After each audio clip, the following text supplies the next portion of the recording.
जैसा कि आप सभी जानते हैं, बिहार बोर्ड के मैट्रिक सेंटर परीक्षा का जो संचालन हो रहा है उसके प्रश्न पत्र के सही आंसर की हम लोग चर्चा कर रहे हैं। इस क्रम में आपके सभी विषय के लगभग हम लोग ऑब्जेक्टिव प्रश्नों की चर्चा कर चुके हैं। अगर आप उस कोई भी क्लासेज आपका छूटा हुआ है तो इस चैनल को सब्सक्राइब करके प्लेलिस्ट सेक्शन में जाकर देखिएगा। मैंने मैट्रिक सेंटर एग्जाम 2022 के नाम से एक प्लेलिस्ट तैयार कर दिया है, जहां पे आपको क्रम से क्लासेज मिल जाएगा। वहां से जिस भी विषय का आपका आंसर की चाहिए, प्रश्न पत्र चाहिए, वहां से आप देख सकते हैं, या arcareerpoint.com वेबसाइट पे जाके आप विजिट कर सकते हैं। अभी के इस वीडियो में हम लोग आपके सेंटअप एग्जाम का जो साइंस का क्वेश्चन पेपर है उसके सब्जेक्टिव प्रश्न का सही उत्तर क्या है, आपके फिजिक्स, केमिस्ट्री, बायोलॉजी का लघु उत्तरीय, दीर्घ उत्तरीय प्रश्न लिखने का सही तरीका क्या होता है, इसकी चर्चा करेंगे। इससे क्या बेनिफिट है, तो सबसे पहला बेनिफिट ये होगा आपका कि अगर आपका सेंटअप एग्जाम नहीं हुआ है साइंस का, तो यहां से आप तैयार करके जा सकते हैं, क्योंकि ओरिजिनल क्वेश्चन पेपर हम लोग लेकर समझेंगे। अगर आपका एग्जाम हो गया तभी आपको फाइनल बोर्ड परीक्षा 2022 देना है, तो ये तरीका काफी जरूरी होता है, क्योंकि ऑब्जेक्टिव में तो ठीक है आप 40 में 40 साइंस में कर लेंगे, लेकिन सब्जेक्टिव में हम कैसे लिखे सर कि 40 में 40 स्कोर हो, कौन सा प्रश्न हमें छोड़ना चाहिए, कौन सा प्रश्न बनाना चाहिए, ये सभी आप सीखेंगे। उसके साथ साथ यहां से तमाम प्रश्न सीधे सीधे मैट्रिक बोर्ड परीक्षा 2022 में भी मिलने वाले हैं। तो यहां से शुरुआत हो रहा है आपके फिजिक्स अर्थात के भौतिक शास्त्र के प्रश्न का। कह रहा है कि 1 से 8 तक लघु उत्तरीय प्रश्न है, जिसमें से कोई भी 4 आपको बना देना है। मात्र 2-2 अंक का प्रश्न है, इसके लिए आपको 8 अंक दिया जाएगा। देखिए यहाँ पे सभी प्रश्न दिया गया है। पहला नंबर प्रश्न आपको कह रहा है कि उत्तल लेंस में आभासी प्रतिबिंब का बनना आरेख द्वारा दिखाएं। नीचे और भी प्रश्न है, 8 प्रश्न में से आप कोई भी 4 छोड़ सकते हैं, कोई भी 4 आप बना देंगे। हम भी आपको 4 ही का आंसर बताएंगे, लेकिन मैं आपको वही 4 का आंसर बताऊंगा जिसके पूछे जाने की संभावना इस साल के बोर्ड परीक्षा में भी सबसे ज्यादा हो, कि आपका ये भी एग्जाम क्लियर है, उसके साथ साथ बोर्ड एग्जाम की भी आपकी तैयारी हो। तो पहला प्रश्न भी आप लिख सकते हैं, इसमें कोई दिक्कत नहीं, हम लोग सीधे 4 ही का उत्तर की चर्चा करेंगे।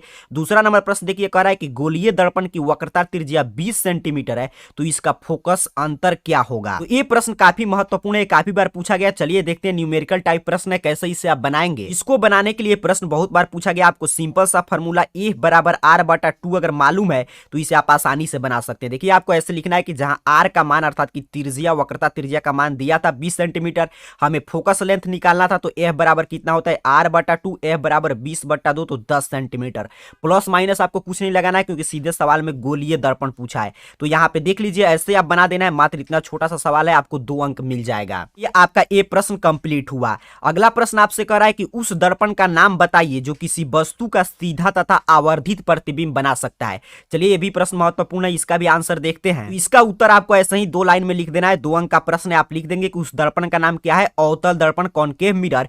जब वस्तु को अवतल दर्पण के ध्रुव और फोकस के बीच रखा जाता है तो वो अवतल दर्पण जो है बिंब का सीधा तथा आवर्धित प्रतिबिंब बनाता है। तो ऐसे ही याद कर लीजिए, मात्र 2 लाइन का आपका उत्तर है कि जब हम अवतल दर्पण में वस्तु को ध्रुव तथा फोकस के बीच रखते हैं तो वस्तु का प्रतिबिंब जो है सीधा तथा आवर्धित बनता है। इतना आप लिख देंगे, आपका 2 अंक फिक्स हो गया। इसी में समय आपका 2 बता दिया। 2 का उत्तर आपको और लिखना है, तो नीचे देखते हैं और क्या क्या प्रश्न पूछा गया है।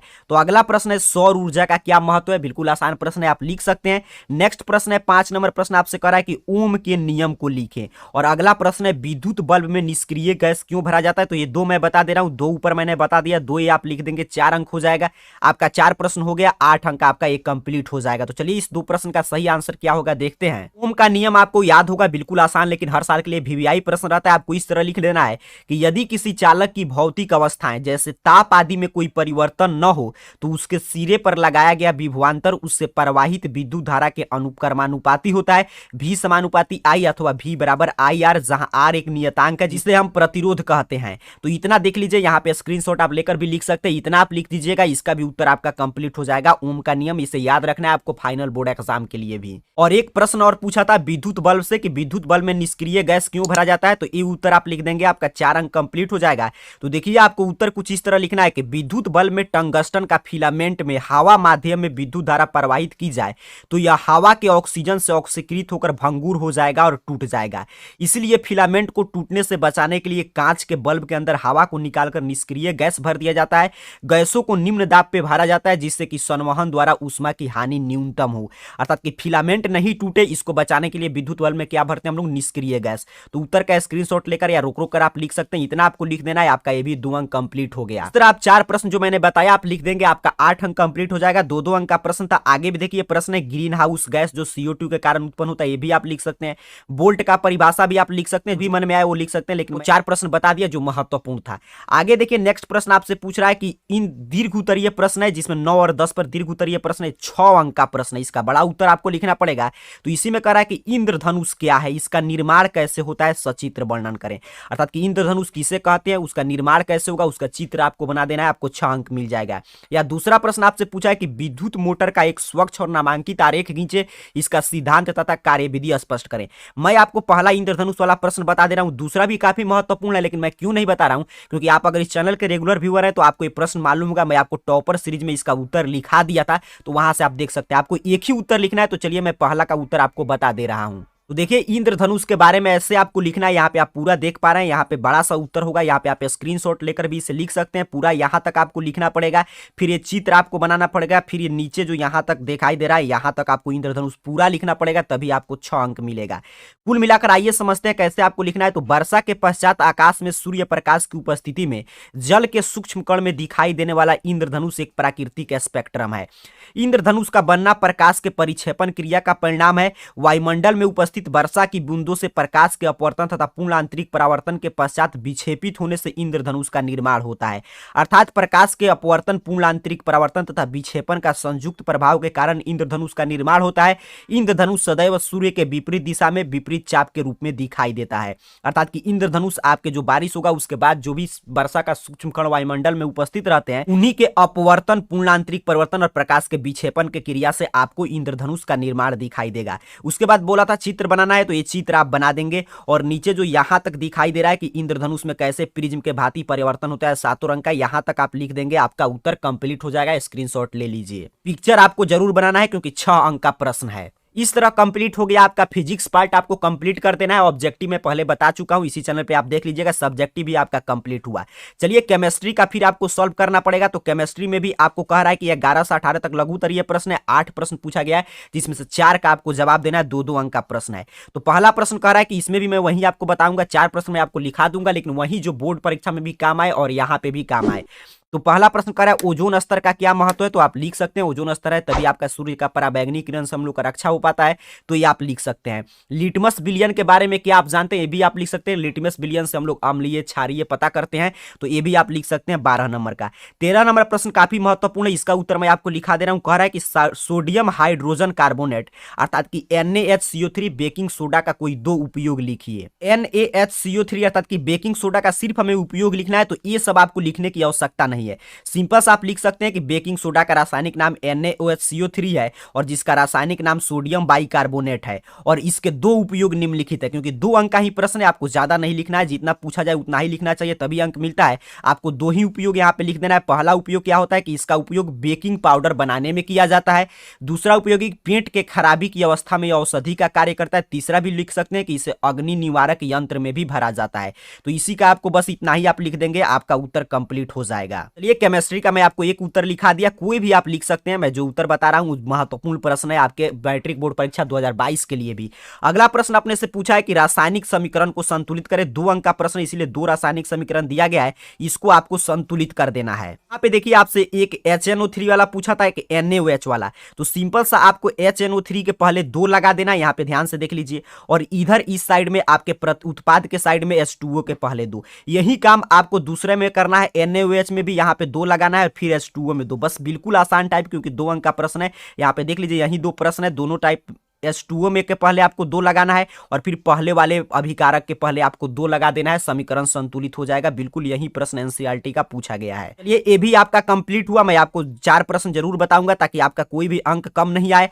अगला प्रश्न आपसे कह रहा है कि पीतल एवं तांबे के बर्तन में दही एवं खट्टे पदार्थ को क्यों नहीं रखना चाहिए। तो 2 मैंने ऊपर आपको बता दिया, 2 मैं यहाँ पे और बता दे रहा हूँ। एक इसका उत्तर मैं आपको लिखा दे रहा हूँ, और ये समवायता क्या है ये भी प्रश्न महत्वपूर्ण है। तो चलिए इस दोनों का उत्तर आप कैसे लिखेंगे इसको सीखते हैं। तो पहला प्रश्न पूछा था कि पीतल एवं तांबे के बर्तन में दही एवं खट्टे पदार्थ को क्यों नहीं रखना चाहिए सर, तो उत्तर आपको इस तरह लिखना है कि यदि पीतल एवं तांबे के बर्तन में दही एवं खट्टे पदार्थ रखे जाएंगे तो अम्लों की उपस्थिति के कारण धातु के सतह से क्रिया करके विषैले यौगिक का निर्माण करेंगे जो हमारे शरीर के लिए हानिकारक होंगे, इसीलिए पीतल एवं तांबे के बर्तन में इन्हें नहीं रखना चाहिए।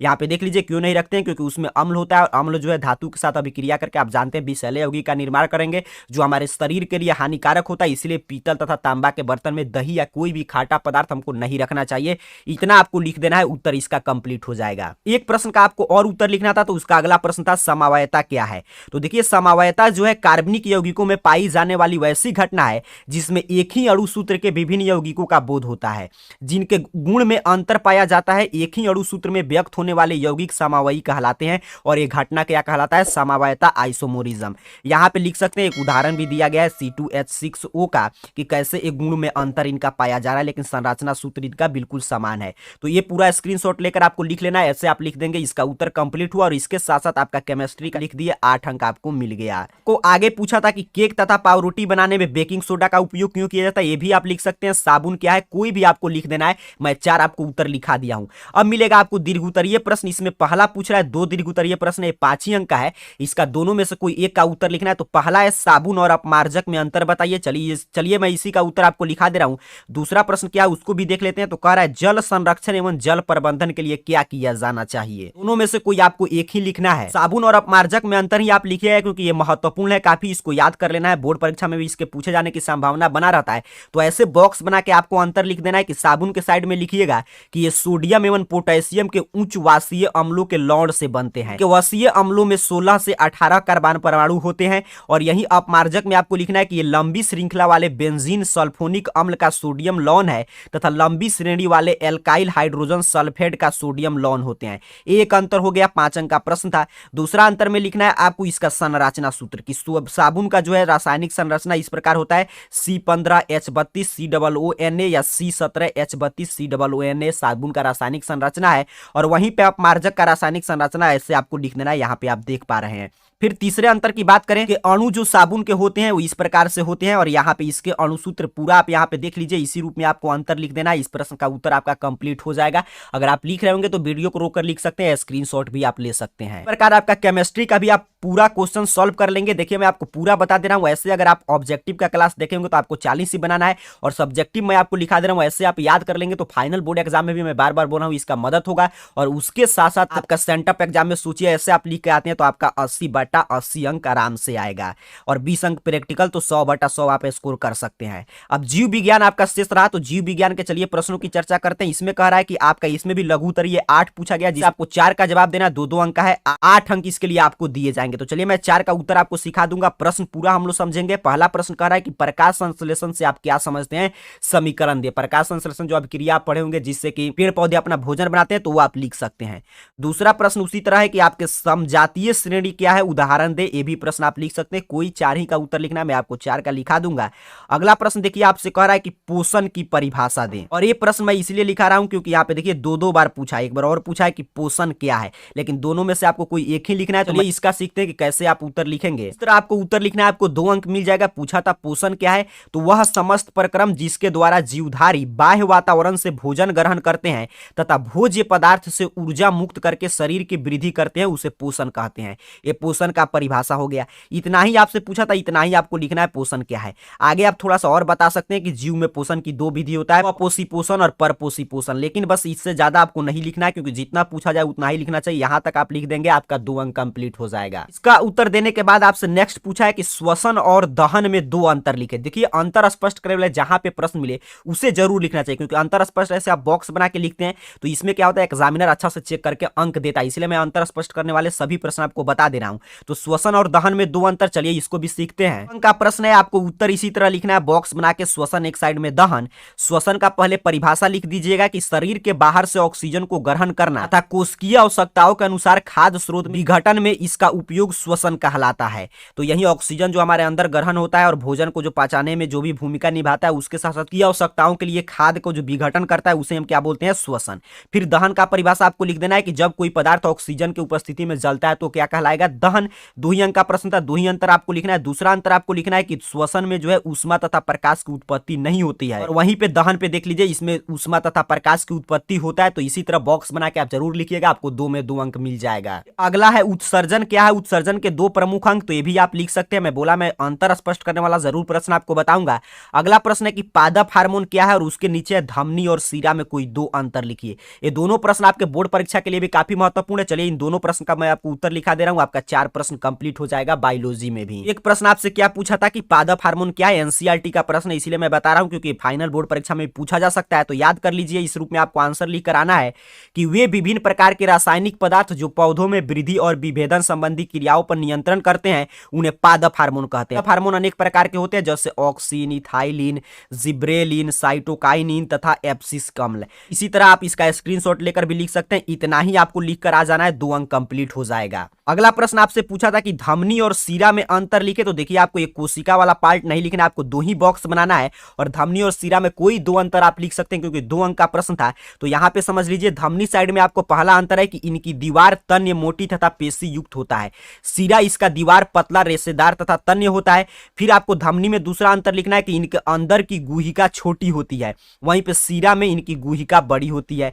तीसरा नंबर प्रश्न है धमनी में कि इनके कपाट नहीं होते हैं और सीरा में कपाट होता है। चौथा, इसमें रुधिर दाब के साथ बहता है, इसमें रुधिर बिना झटके के साथ बहता है। तो ऐसे आपको लिख देना है धमनी और सीरा, ये अंतर आपका कंप्लीट हो जाएगा। और इतना आप लिख देंगे तो 4 प्रश्न आपको बता दिया, 8 अंक आपका बायोलॉजी का भी कंप्लीट हो गया। पूछ रहा है उसके नीचे पोषण क्या है, तो मैं आपको बता चुका हूं। चलिए नीचे की तरफ स्क्रॉल डाउन आप करेंगे, इसको लिखने के बाद आपको मिलेगा बायोलॉजी का दीर्घ उत्तरीय प्रश्न। इसमें आपको पहला है कि मानव हृदय का नामांकित संरचना आपको लिख देना है, या डार्विन का विकासवाद का सिद्धांत की व्याख्या। तो अगर आपको चित्र बनाने आता होगा तो मानव हृदय का आप चित्र बना दीजिएगा, अगर नहीं आता होगा तो डार्विन के विकासवाद के सिद्धांत का व्याख्या कर दीजिएगा, आपको 5 अंक मिल जाएगा। अगर आपको चित्र बनाने आता होगा तो मानव हृदय का यही आप चित्र देख रहे हैं, एक आंतरिक संरचना, एक बाह्य संरचना है, यही आपको नामांकित चित्र इसी तरह नाम के साथ आप बना देंगे, आपको 5 अंक मिल जाएगा। अगर ये नहीं मालूम होगा तो डार्विन का विकासवाद सिद्धांत लिख सकते हैं, इसका स्क्रीनशॉट लेकर आप समझ लीजिए, यही चित्र आपको बनाना है और पूरा नाम के साथ बनाना है क्योंकि 5 अंक का प्रश्न है। तरह मैं आपको साइंस में 80 में 80 बता चुका हूं। अगर ऑब्जेक्टिव का क्लास इस चैनल पे देखे होंगे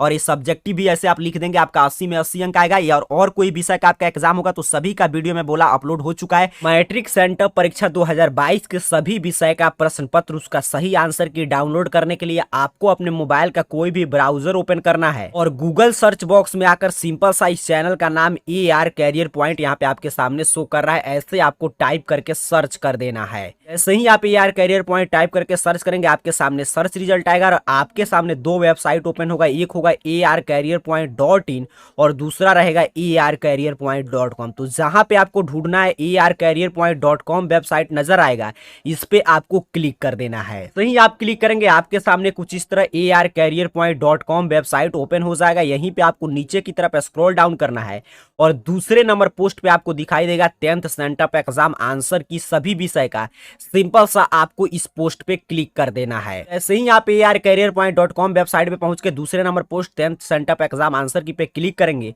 आपके सामने आंसर की वाला पेज ओपन हो जाएगा। यहीं पे आपको नीचे की तरफ स्क्रॉल डाउन करना है, आपको किसी भी विषय का आंसर की चाहिए तो उसके सामने जो बना है क्लिक हियर, इस पे क्लिक करना है। उम्मीद करता हूं आप समझ चुके हैं। आपको arcareerpoint.com वेबसाइट पे पहुंचना है और जिस विषय का चाहिए, साइंस का तो साइंस के सामने, मैथ का तो मैथ का, जिस विषय का चाहिए उसके सामने बने क्लिक हियर पे क्लिक करके आप सभी अपना आंसर की प्रश्न पत्र डाउनलोड कर सकते हैं। आप सभी को बहुत बहुत धन्यवाद।